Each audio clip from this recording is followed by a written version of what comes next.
ഇവിടെ ജില്ലാ പഞ്ചായത്തിലേക്ക് ഈ ഡിവിഷനിൽ മത്സരിക്കുന്നത് നമുക്കേവർക്കും സുപരിചിതനായ വേങ്ങര മണ്ഡലം മുസ്ലിം ലീഗ് പ്രസിഡന്റ് കൂടിയായ PK അസ്ലു അദ്ദേഹത്തിൻ്റെ ചിഹ്നമായ കോണി ചിഹ്നത്തിൽ നിങ്ങളുടെ വോട്ടുകൾ രേഖപ്പെടുത്തിക്കൊണ്ട് വമ്പിച്ച ഭൂരിപക്ഷത്തോടു കൂടി വിജയിപ്പിക്കണമെന്ന് വളരെ വിനീതമായി അഭ്യർത്ഥിക്കുന്നു.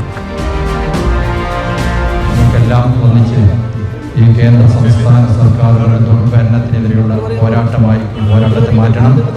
അതിനുവേണ്ടി എല്ലാവരും UDF സ്ഥാനാർത്ഥികളെ വിജയിപ്പിക്കാൻ വേണ്ടി ശക്തമായി രംഗത്തിറങ്ങണം.